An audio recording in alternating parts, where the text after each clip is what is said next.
the last year and a half, the United States and the not-for-profit sector in particular have been focused in equity in new, innovative, and important ways.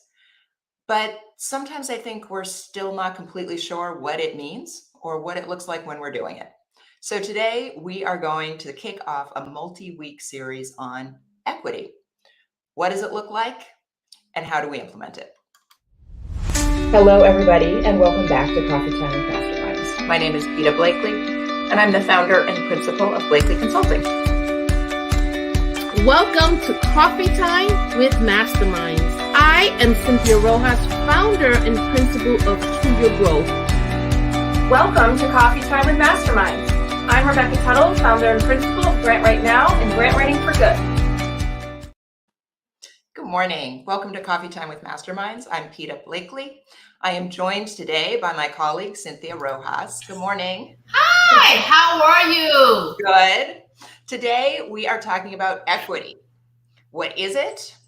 What does it look like? How is it different from other important concepts like equality, justice, or diversity? And we're going to be talking about what equity looks like when we implement it in our work. I want to welcome our viewers and listeners in the United States, in Australia, and around the world. If you're joining us, please let us know your name and where you're joining from in the comments. So, Cynthia, good morning. How are you? I'm good. I'm trying to fix this blurriness, which you know gets a little crazy. Soft focus. It means that I'm going to do something wrong. So. I'm good. I love talking about equity. I really do. It's an important topic. So I am excited for the next couple of weeks. We're going to be talking about this. And it has come up. We have talked about equity as part of so many different conversations since we started this show. Yeah. Almost 2 years ago, I think. Yeah. But I don't think we've clearly defined the term. Yeah. So let's talk about that. What does equity mean, and how is it different from some other words like diversity? What do you think, Cynthia? What it means? Yeah. Oh, okay. It's so funny. It's one of those terms that you use all the time. Yeah, right. Exactly. Yeah, it's like you have that feeling about what it means, but yeah, like what does it mean to be happy? I'm like, I don't know. You're just happy. Yeah. So I think the dictionary definition is. Oh, let's start there. That's a good one. Yeah. And then I'll tell you how I interpret it. Right. Is something along the lines of people being treated fairly. It's not very helpful. Right. Yeah. Because to me, it leaves open the question of do we mean fairness of process or fairness of outcome, and is fair and the same the same thing? Yeah. For me, when I think of equity, I think of a starting line. Mm-hmm. And that we're all starting from the same starting line. Now, what that means is not an assumption that just because of who we are, that starting line is the same for everyone. But that the access to the starting line, and that whatever needs to be done to get all individuals to that starting line has already been done, so that we're all starting from the same starting line. Does that make sense? Yeah. That's the picture in my head when I think of equity, is the starting line. But that there's so much that happens before that. Yeah. Right? So I could see how fairness is a part of that. Right? Mm-hmm. But fairness takes intention. Yeah. I don't think it just happens. And I think, I've been thinking recently, because of something my friend Coach Ebb said about there is an underlying belief in America that is like very individualistic and very capitalist, that you can be whatever you want, right, is the narrative, and therefore you should aim high. So some of this assumption is you can be a CEO, right? And what we're doing is creating the environment where women and people of color and people with disabilities, right, can be CEOs. Which I think there's a big problem with that. It lets us off the hook for making all of the other jobs be thriving jobs, right? I think part of the problem is now is, so now do I have any responsibility to make childcare workers or administrative assistants thrive in their chosen occupations? So I think there's something else to equity. And Oh, I I love think I that. put a finger on that. It's not all we could all get to the same end. Maybe it's like wherever you're at, we have some obligation to make you be okay and whole there. So, I love that. I love that. I think about, my first experience with really understanding equity or inequity mhm. is working with a nonprofit organization where the director of HR was a stickler for grammar. Oh, And yeah. some of us are, that's fine. Very Yep. few of us, and by us I mean people in America, have Yep. a handle on Yeah. standard English. Very few people, right? Right. But he was a stickler. And for Mhm. him, if you submitted a resume and there were errors on the resume, he threw your resume away. Yeah. And that's hard to do in a nonprofit that needed bilingual staff. Right. Yep. Sometimes bilingual staff are not born in America or not born in a country where English is the Right. first language. Some they are, but some are not, where English is the second language, where their handle on all the exceptions of the English language and all the rules just isn't as high as someone else who has learned Right. it from the very beginning. Again, with the caveat that very few people have a really good grasp of the English. Right. And Yep. so when I learned that, I thought, oh my, how terrible was that? Right. And that's what I mean by And the if the job was not being a grammar teacher, exactly. it was a false fence, right? It was Right. right. You're screening people out for something not related to the Yeah. actual job. So I remember having this epiphany because I was raised by an English teacher. This mm, epiphany at one moment where I realized, like, sometimes the correct way to sometimes saying something correctly is not as important as getting the message across. right. And that there are ways of saying things that are not standard American English that are more powerful and more evocative than what can be done with standard American English, and that I need to learn to listen better, right? Mm. And that if you're listening to how people are saying, you're often missing what they are saying, Oh yeah. and everybody loses, right? Yeah. Yeah. You're right. You're right. And I Yeah. have a brother that has a speech impediment. So I had to learn that lesson. Yeah. Not in how he says it, but in what he's saying. And to be patient. Yeah. So that he can feel, so that I can create a safe space for him to be able to speak. Yeah. But these individuals who had these grammatical errors and didn't communicate well on paper didn't even get a chance to be at the starting line. Right. Right? There was no chance. And what that organization needed to do was all this background work, including a shift in the mindset. Right. And let's look at experience as a factor to why you might get an interview versus grammar. And Right. you're right, Peter. This is not a job. They weren't applying to be copywriters. Right. So they were frontline direct service staff, which does require email communication. It does require writing Right. letters.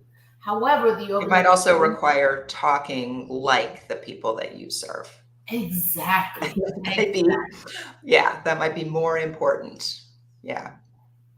Yeah. So that was my first experience when I really realized I was like, oh, there are structures in place Mm-hmm. that really do stop people from Yeah. moving up. And so when I got into HR, your resume could be terrible, but if I could see, and people format resumes all kinds of ways these days, so some of them are like, whoa, but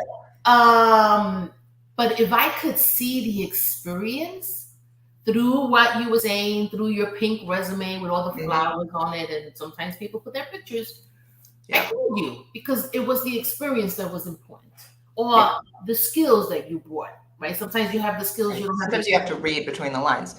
Yeah. Yeah. Yeah. You know, and sometimes you have to consider ways that people might not have had certain experiences because of somebody else's expenses. Yeah. Yeah. Yeah. So what does it look like when you're doing it?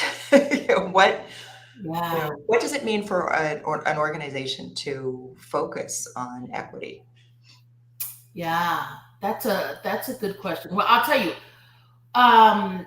when one of the first places that I think organizations could look at is in their HR department, and looking at their recruiting strategies, their philosophies around recruitment, and really exploring the barriers to people, how people may or may not be able to get access to the jobs that they're offering. And when they have those conversations, when organizations have those conversations, then they could really explore how are their practices inequitable and how can they make them equitable. But without even having the conversation of really examining that, your entry point into that organization is one of the most important ones to determine your experience, and could really be hindering, one, your brand as an organization, but could be rubbing against your values and you not even know it. No, I mean, there are so many ways in which white supremacy and misogyny are baked into our culture that we're often blind to it. And there are going to be things that are happening because they've always happened that way that reinforce various types of inequality, right? And ableism and ageism and various other isms. Yeah. Yeah. I once asked executive director, why didn't she do away with titles? Was she considered doing away with titles? Not why. It was something she never considered. Was she considered doing away with titles? Because one of the things that she struggled with in organization, I see this all the time, is they want to bring a meeting together and they have a hierarchical structure that they have a vertical structure, right? And they cannot invite a manager that is talented and has the skills because the VP will be upset, right? And so there's this internal politics. Yeah. And so when organizations stick to their hierarchy, they really miss out on the experience of the direct service staff or staff who are not part of that hierarchy. You've talked about that so much, about particularly in times of change and uncertainty. Oh yeah. Calling on people's abilities instead of their job titles. Yeah. The opportunity. Yeah. So I'm having this conversation and I said, well, have you ever considered getting rid of titles and just inviting people to meetings based on their talents? And she thought it was the most radical thing in the world. She said, well, I wouldn't even know how to behave without titles. That's interesting. That's interesting. I mean, you navigate your personal life without titles, right? Yeah. Yeah, no, we're struggling. We'll get there though. I'm confident. I think human beings are amazing. And so, but we have a lot of work to do. Yeah. We do. I think one of the interesting things that I came across as I was reading and thinking about this was that equity is both a process and an outcome. I love that. And Tell us about that. So I think we've talked about it a little bit here. So I think equity as an outcome looks a little bit like diversity and looks a little bit like inclusion, right? And it means, do we have a group in our organization, on our project, whatever, that appropriately represents the neighborhood that we serve, or Mhm. right, the population that we work with. Equity in the processes means, what do we do as an organization, and how do we change our culture to allow that to happen, right? And I think it's both and, right? Yeah. So, when you hear somebody saying like, well, no, we don't have any equity at our executive level because there isn't a good pipeline, they're basically saying, oh, well, the outcomes didn't happen because we never did the processes, right? But we're not holding ourselves accountable to that, right? Or we're willing to let our process be limited by somebody else's process, right? There just aren't any people of color graduating from business schools. And since we only hire from the top 3 business schools in the country, oh, well, there's no pipeline. Well, you can adjust your process, right? Not to let your level of diversity be limited by, the processes of these other organizations. I also think it's in how we treat people. Like over the last few weeks, we were talking about structural care and self-care. And one of the things that like really came through is we can't say that one practice is structural care for one organization or one person, because it varies, right? Different people have different needs. And that structural care is giving people what they need when they need, not giving everybody the same thing. So. Yeah, I love that. That's been your mantra for as long as I've known you, and as long as we've had this show. And you're right on. You're right on. It's about giving people what they need. Yeah. And so, yeah. But have you seen organizations, planning around equity or diversity questions when they're doing a planning process? Yeah. So I think it was last week that we had Anya Rosick from Field Partners. And we have a viewer. Thank you, Ma LaSalle. And so she talked about staff surveys. And so I am a consultant at Field Partners, and one of the things, it's one of our core values, and that in every planning process, there is one, inclusion of staff throughout the process. So normally in nonprofit organizations, when they undergo a strategic planning process, normally, most of the time, it is driven, it is led by board, right? There's an enormous board involvement. But at Field Partners, we want to make sure that staff are involved in that process. Then there are staff surveys that are done where staff get to voice the climate that they are experiencing in the organization. And we often also, on top of a staff survey, do a focus group to really get deeper into the understanding of the organizational culture.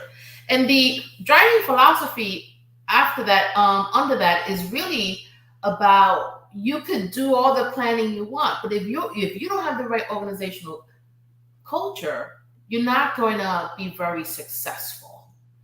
Also, while board members have they have an obligation and a responsibility to the organization, it is the staff that do the everyday work.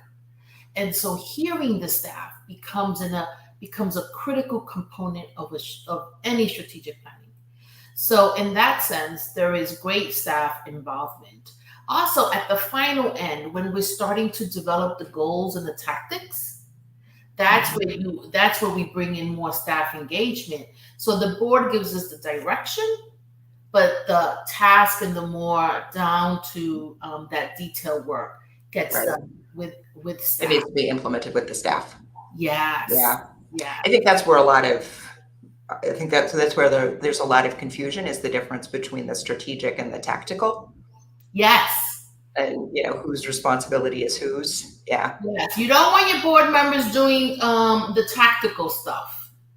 Too much of the tactical stuff. It's too much. It's too much. It's a sign that either they're overstepping or your leadership is not strong enough. Yeah.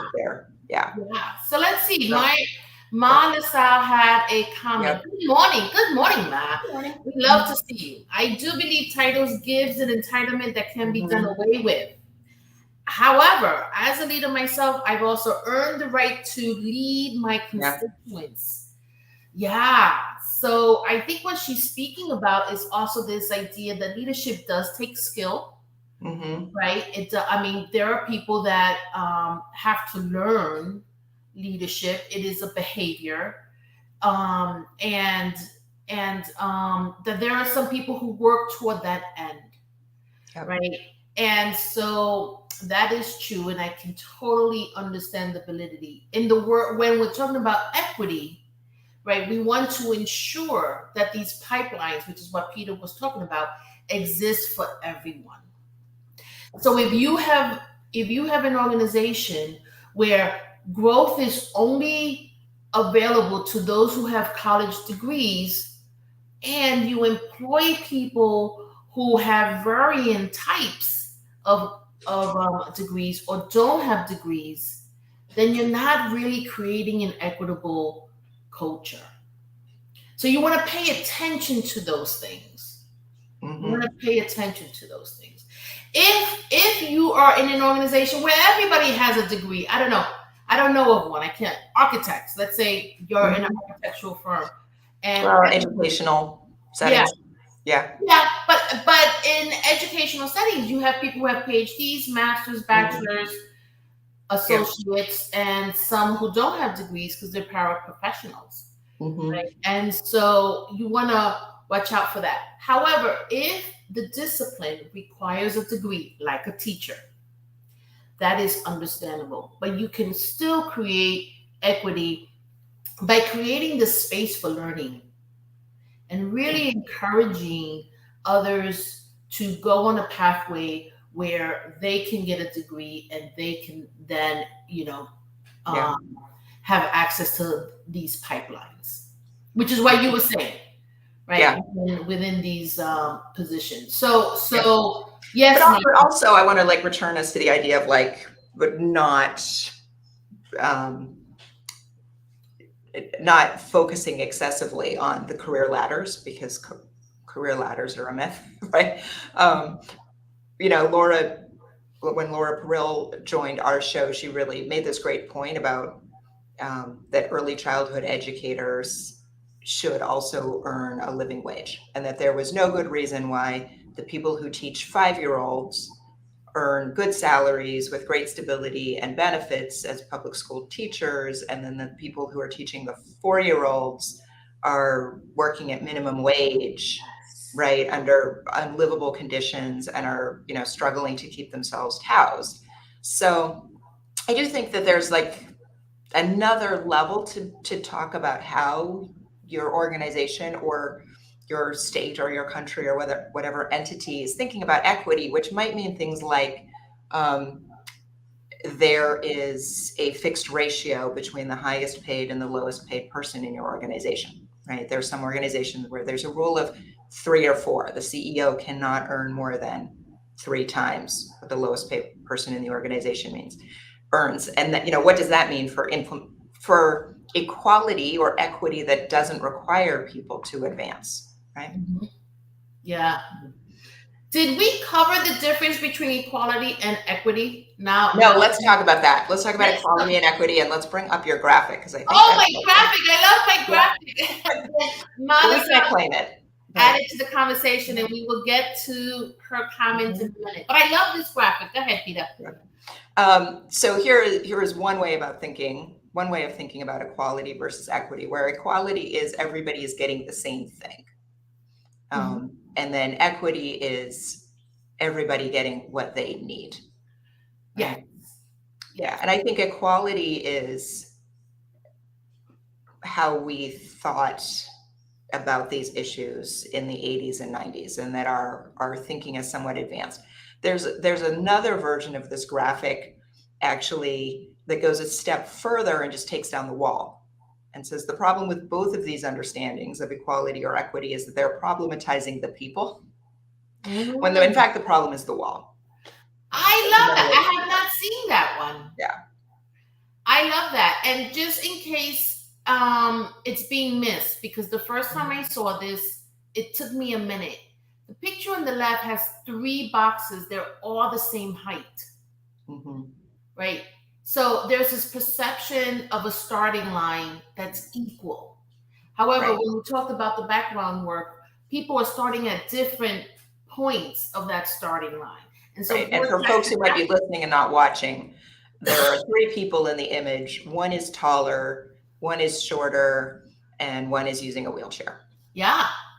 Yeah. So it's about creating the systems and the access for everyone to be able to view over the wall. But I love this idea. Let's take the wall down. The problem is not those people. The problem is why is that wall there anyway? Right. Let's just bring back an old argument. Right. Tear down that wall. So, I have recently been thinking a little bit about like what is the difference between what does equity mean in my work, and I think it shows up in 2 ways, right? I'm sorry if you can hear that noise. It's my dog who wants to come participate in the conversation. There is evaluating for equity, right? Which can look a lot like evaluating for diversity, right? Is everybody included? Who's at the table? Who is in leadership positions, right?